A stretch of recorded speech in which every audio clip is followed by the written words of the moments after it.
Hello, and thank you for joining our Stream of Conscious ADHD podcast. I'm Heidi Fawcett, along with my sister Heather. We are Gen X in menopause and, surprise, newly diagnosed with ADHD. Since we found out about our ADHD during the pandemic, we have spent most weekends sitting in my backyard in Brooklyn with our champagne brunch discussing the impact, the reflections, the grief, the stories.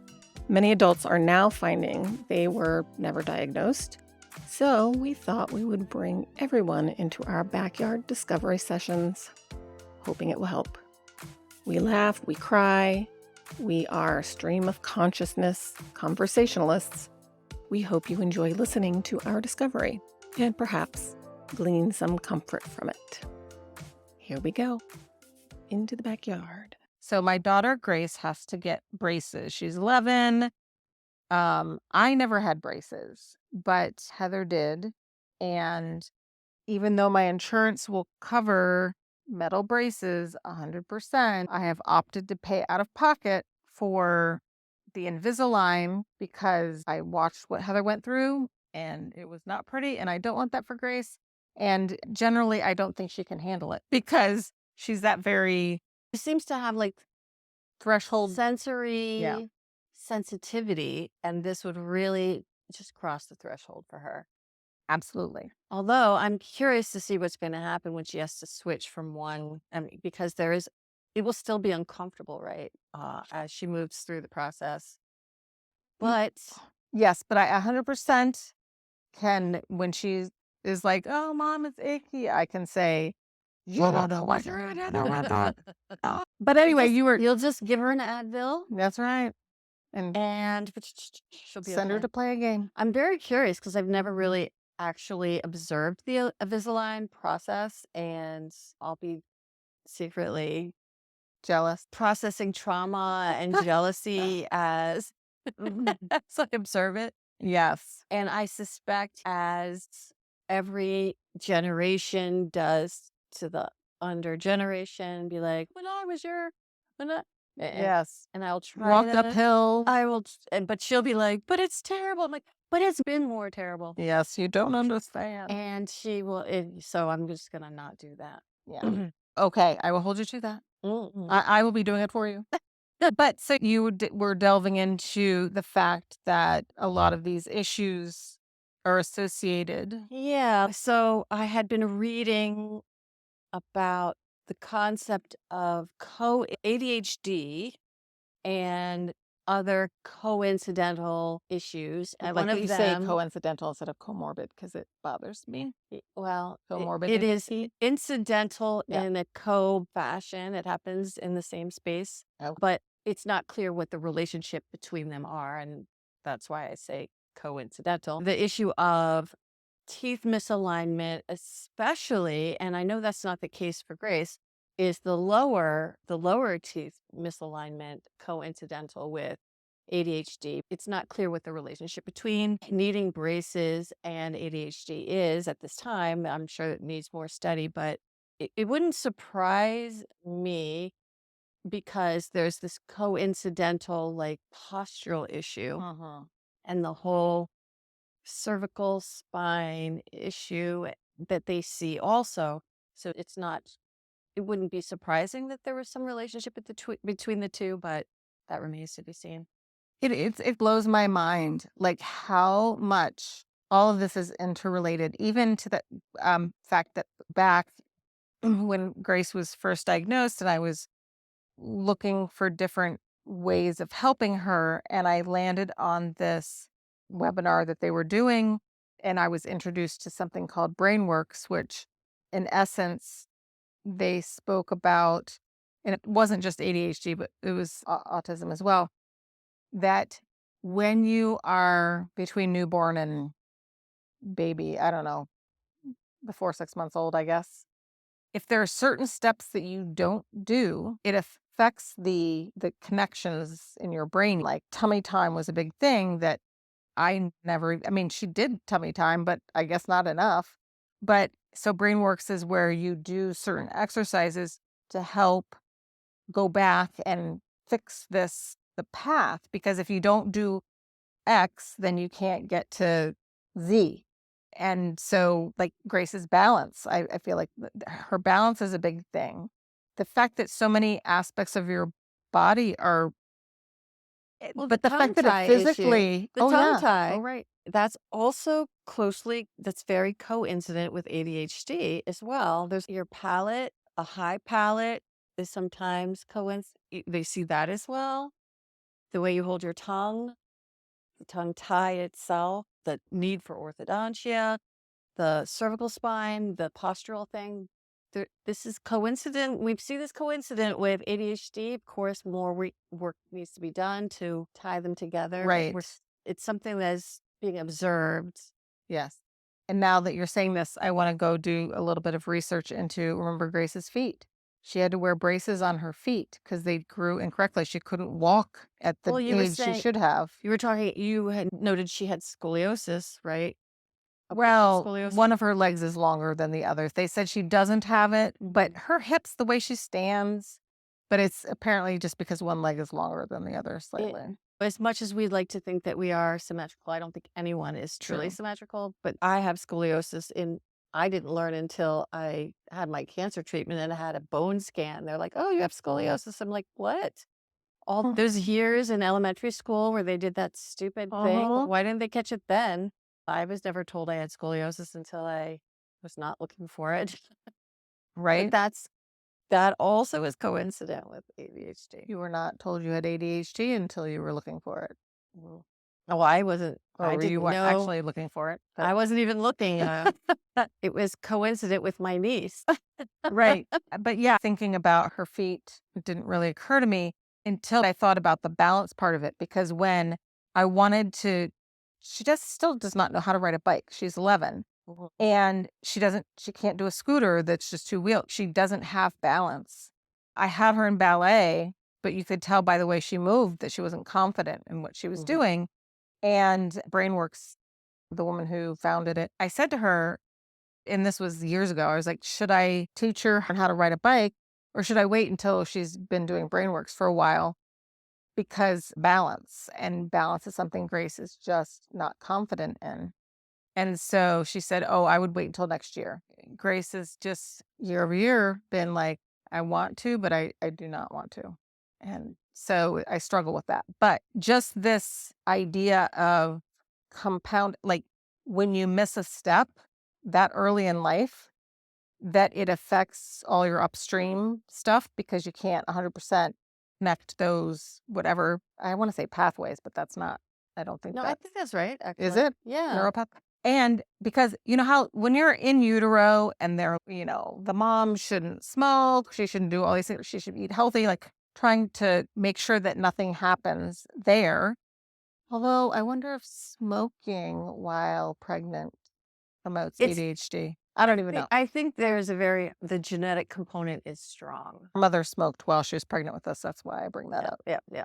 You're putting so much, I feel like you're putting all this pressure on yourself because you feel like you didn't do tummy time correctly.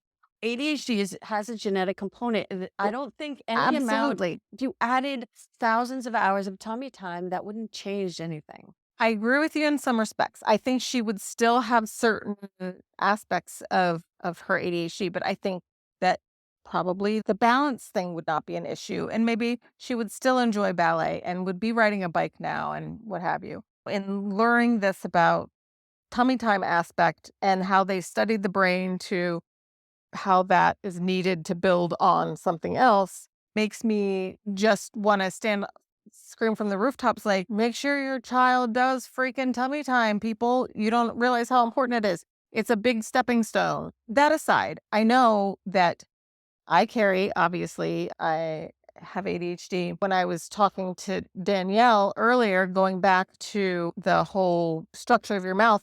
And who is Danielle? I mean, I know who she is. Yeah, I know. I know why you're saying it. The listeners don't know.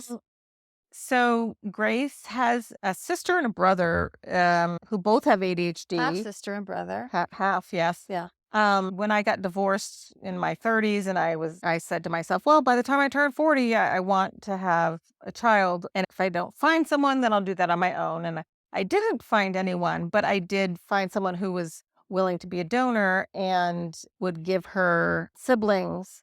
So that was the reason I went that route instead of doing like sperm donor, sperm bank. It's all sperm. Everyone's a donor. Yeah.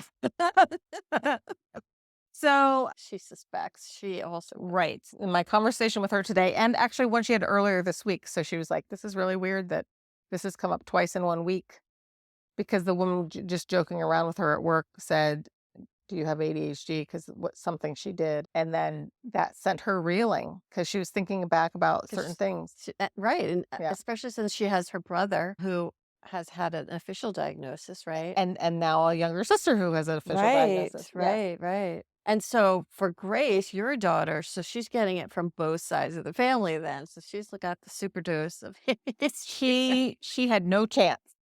No chance. She just Poor gets to kid. be like a superhuman in that alternate universe. Yeah. Yeah. Still working on her superpower.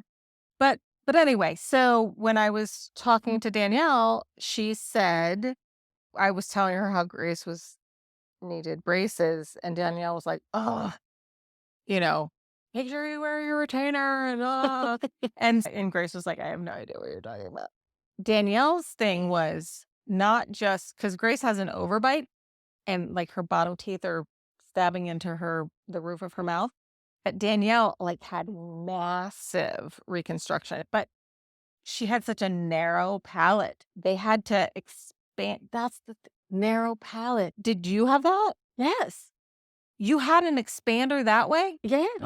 I had to wear the headgear. She That was said, what the headgear was that for. was what headgear was for. Because it pulls out because you have a narrow Oh. palate. And that Was is hers- coincident with Oh, ADHD. yes. So Danielle was like, yeah, braces, that was achy, but the palate expansion was like, Because you think about it, you're literally oh my God. moving your. Oh my God. It's just Torture. It is is a medieval torture. torture. It's like, not whiteboarding. Waterboarding? Yeah. No, but the Yeah, yeah. stretching one. Yeah, all of it. Yes. That's why I call it medieval torture. Those are all medieval Oh my torture. God. So Danielle was talking about the palate expander. Oh, yes. And she was trying to explain to Grace, you're lucky that's not a thing. So it's just going to be achy. You'll be fine. Wear your retainer. Wear your retainer. The Visalign, it's just all retainer all the time, right? That's part of the movement. Right. A slight variation Yeah. of. And you pop it in and it feels awkward and terrible. And then your teeth move into the space and then you pull in a new one. And I'm super jealous because, wow. And I feel privileged to be able to do this for her. I know Mom did not have the means to do that for you, even That if didn't she exist. That's true. That is true. That is true. I did the thing that was the state of the art, which Right. is the medieval torture. Right, That was right. state of the art right there. So insane, And I recall it cost them $40 a month. which was a lot for them. Yeah. Oh, absolutely. And they would take me, I remember going to the orthodontist on the back of the motorcycle. I hope they didn't make you feel Oh, they did. guilty. Oh, God, yes. That's how they rolled. There And you the go. fact that I wasn't compliant on top of it for the reasons that. Well, I told Grace, you better not mess this up because This is hard for an ADHD. I understand that, and I This told is her part of the thing. I understand, and I told her that I would work with her on this because I know I'm the one that has the hygiene issues, right? Like not brushing my teeth, eat twice a day like I'm supposed to, and feeling like I have no right to gripe at her for not doing something because I'm not being the example. One of my biggest things was the hygiene thing. And when she doesn't want to take a shower, I'm like, I get it. I don't want to take a shower either. But you got to get your butt in the shower. You're going to stink. You don't want to be, you don't want your friends to make fun of you. Very important time of the. Yeah. So in trying to have Grace care about her health, care about her hygiene, care about her education, like all these things I struggle with because I didn't care about my education. I didn't care about my health. I didn't care about my hygiene. And I even told her pediatrician, I don't know how to do this because I am not equipped to teach this. Anyway, so I said to her, I am doing this for you because I love you and I don't want you to go through the torture that Aunt Heather went through. but you have to wear it 22 hours a day, which means you have to sleep in it. You have to go to school in it. The good thing is because of her ADHD medication, she's not hungry in the middle of the day. She's only hungry in the morning and at night. So she eats big meals morning and night in the middle of the day. She doesn't eat lunch at lunchtime, and she's kept her weight up. So her pediatrician is, as long as she's eating big breakfast and big dinner, you're good. And I'm going to do a tiny little diversion, and then I'm Okay. going to send you right back because I know Okay. how hard it is to stay on track. But I recall you and I were extremely thin as children. And if we were on ADHD medication, clearly that wasn't a thing for us. People would have been like desperately like worried about our weight. So it makes sense that she's thin and everyone's concerned about her weight, but we know that's just typical for our people. Well, yes, which I thankfully, because she couldn't move up in milligrams of her prescription if she didn't meet the weight requirement. Yep. And I said to the pediatrician, we come from a family of like Stick olive figure oil. children. Yes. We are stick figures. That's how we roll. When we get older, the things change. Well, but stick figures. The belly. Yeah. We're still stick figures with the menopause mound.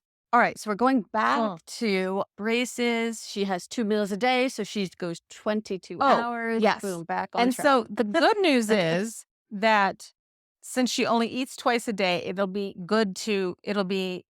easier to contain her to only 2 hours outside of the Invisalign.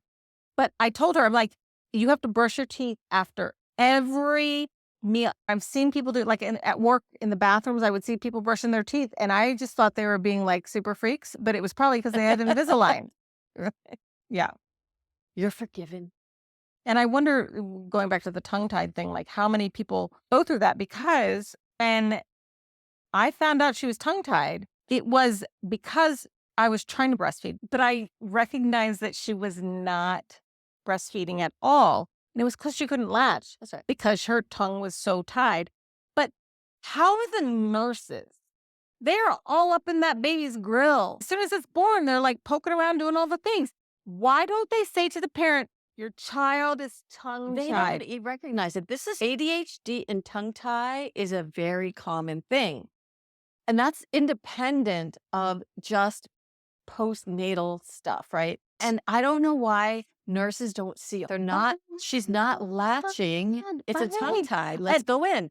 This woman, her name is Tracy Rodriguez, and she talks about this frequently, about the tongue tie. And there's the anterior tongue tie, which is in the front of the tongue, which literally keeps the tongue from raising up in the front. But sometimes it's the posterior, like it doesn't go back far enough. So like signs of posterior tongue tie and how that's still problematic. And this woman, Tracy, who also ADHD, she's a physical therapist. She does a lot of work in this space. She's also talked about the palate and the postural elements that are coincident with ADHD. She was talking about posterior tongue tie, and that even the anterior tongue tie was difficult for the nurses to detect, of course. But when I listen to Grace and she's just talking, she's like explaining something, I sometimes have a hard time understanding her, and I'm wondering if she has a posterior tongue tie. That's getting in the way of her enunciating well, right? Like using your tongue to enunciate. I don't know if that's part of the auditory issues that she's having. And I have heard anecdotally about this posterior tongue tie and the communication things. And that's why I was asking, because I would love to know if that is the aspect that's affecting it, or if it is part of a residual effect of the auditory processing disorder. Our reason for this podcast is to support and uplift women in recognizing the impact undiagnosed ADHD has on their lives, and to know that they are not alone. Discovery and grieving for what life could have been if we had only known and had help can be hard sometimes. If you have any thoughts you would like to share, you can email us at genx.adhd.sisters@gmail.com. Thank you for listening. #GenX ADHD Sisters.